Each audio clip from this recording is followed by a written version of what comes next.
Good. Good night, professor and classmates. Today we are talking about analysis to the comparative advantage between Peru and USA. The group members are Canorio, Medrano, Lena, Huapaya, Segarra, Jorge, Meza, Vera, Luis Eduardo, and Latorre, Chávez, Renzo, Gabriel. Next slide, please, Lena. Um, We have four important points in the description of the problem, the most relevant to the investigation that help us to find the principal problem. In the first point, we have globalization in industries. That is, in recent years, we have observed how different industries worldwide have an exponential growth and scale along with diversification through different countries.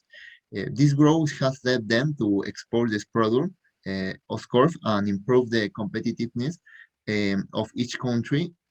And in the same hand, it allowed them to enter in various markets and establish themselves in different countries to completely more efficiently.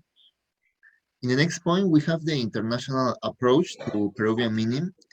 In this way, we analyze two economics related such as Peru, where its composition of GDP by the primary sector is mostly made of the mining.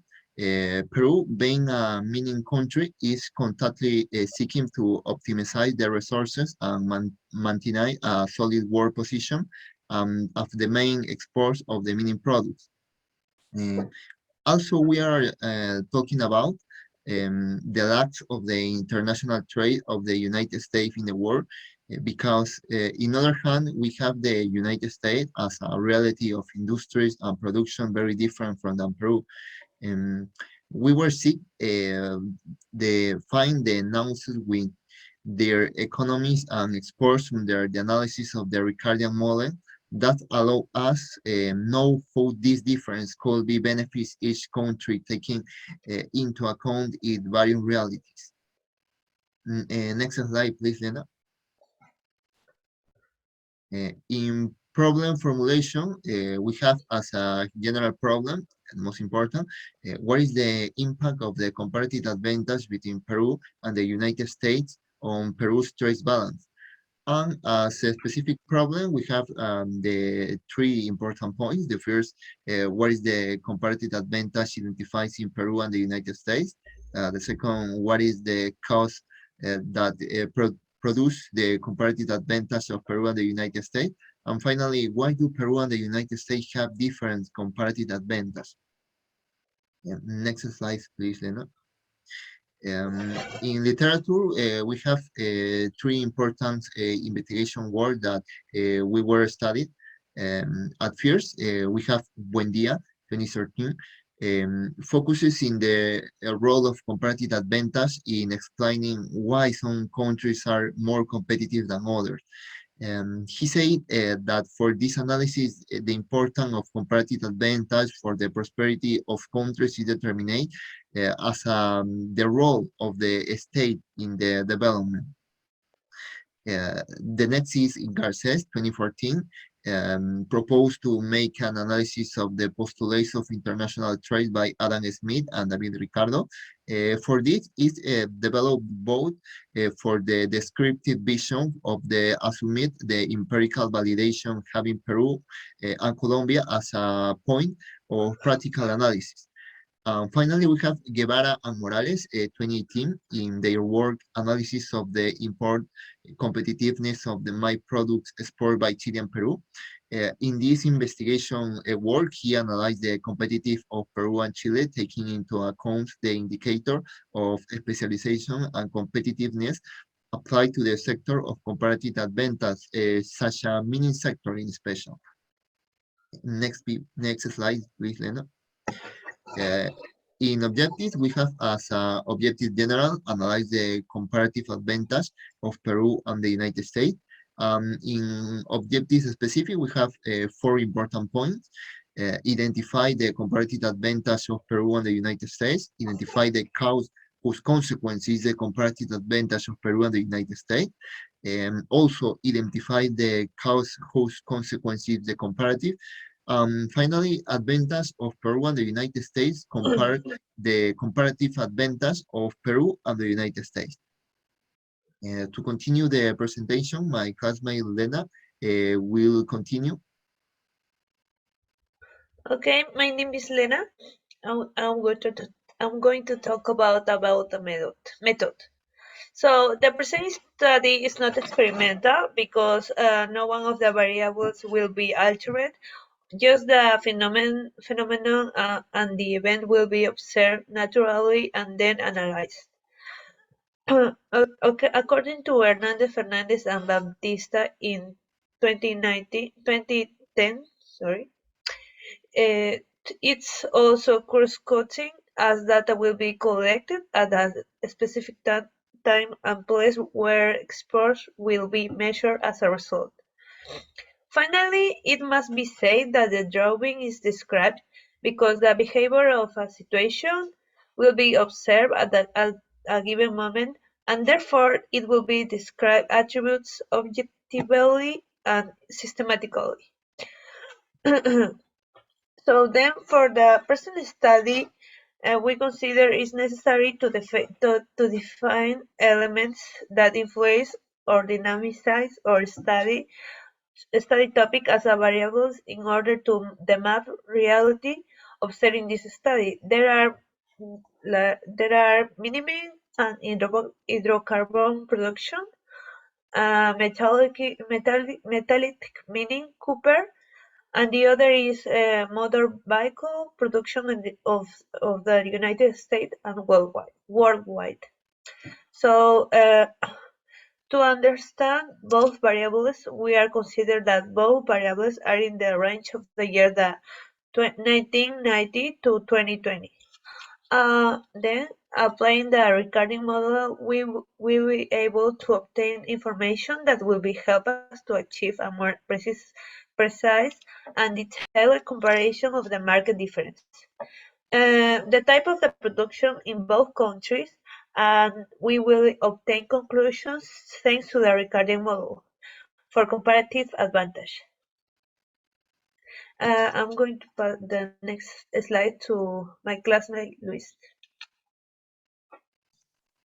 My name is Meza Vera. I talk about trade. In this section, we want to decide the main indicators of Peru and the USA on foreign trade. In the case of Peru, we found that the main export sector is minerals, because the mineral sectors accounts for 41% of the value exports. Also, we understand that minerals are the product that most impacts the growth of the country. Next slide, please. Continuing with the analysis from the mineral sector, in this picture we can see the best seller is copper products, because only copper products explain 70% of minerals revenues.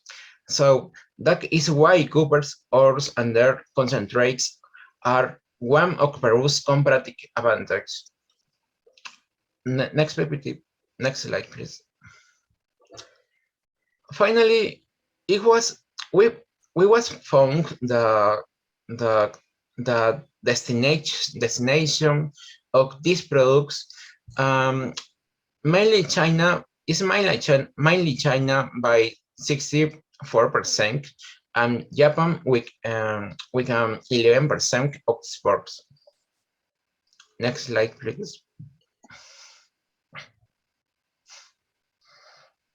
Okay, when analyzing the case of the United States, first, we found that USA economy is more diversified economic than Peru's, because it has a low percentage of concentration in its main export products. For example, mechanical machinery and appliance products account for 14% of exports. The products of mechanism and electrical appliance represent 11%. Also, foods and minerals, 11% too. Motor vehicles, 7% of exports. Next slide, please. So we find that the main buyers of vehicles are Canada with 46%, Mexico with 15%, and China with 8% of representation of the exports. Thank you.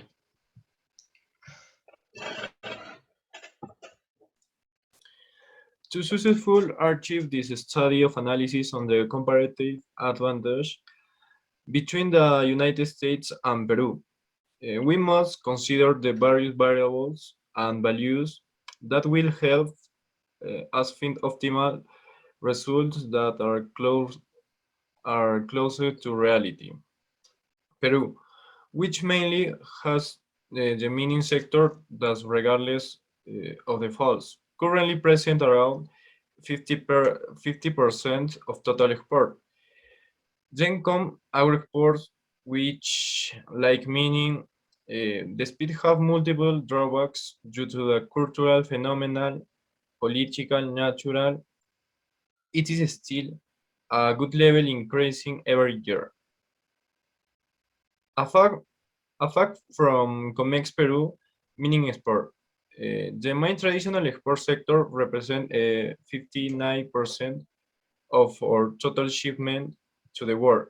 Agricultural export, which represent 16%, and 53% of non-traditional export. Among the main Peruvian export, we have the traditional and non-traditional, which we can see in the following. Next, please. In which we find traditional mining, oil, and natural gas, fishing, agriculture, and in the non-traditional sector, mainly the agricultural sector with its main export. Fresh grape, fresh sparrows, fresh avocado. After this, we have chemicals, textile, metallurgical, steel, non-medical mining, y mechanical metal. The United States is the world largest imported and second largest exported of goods, as well as the largest importing and exporting of commercial service. Next, please. Then we have the conclusion that we have as we know, Peru is a country with not heavily grow in terms of industries. Its level of production by sector will not match the minimum expected based on the analysis provided in competitive advantage with the United States. The other conclusion is the comparative advantage in terms of specific sectors was relevant for this research work since it allows us to carry out a more detailed analysis of international trade or an internal production of each country, resulting in benefits in terms of GDP for the part with the greatest advantage. Furthermore, it's necessary to define the intensive forces in labor and capital where each country has a comparative advantage to highlight as mentioned in the proposed GDP on labor graph. On this way, the impact to be generated by sectors, taking into account that so many resources are being generated, defined by the capacity of each country. As a final recommendation, we recommend that Peru promote the development of the other countries to achieve greater diversification. There will be result the independence of the mining sector exposed to the volatility of international peace. Of course, at the bit we're study like a very important point, social problems. Thanks, Professor. That is all of this presentation.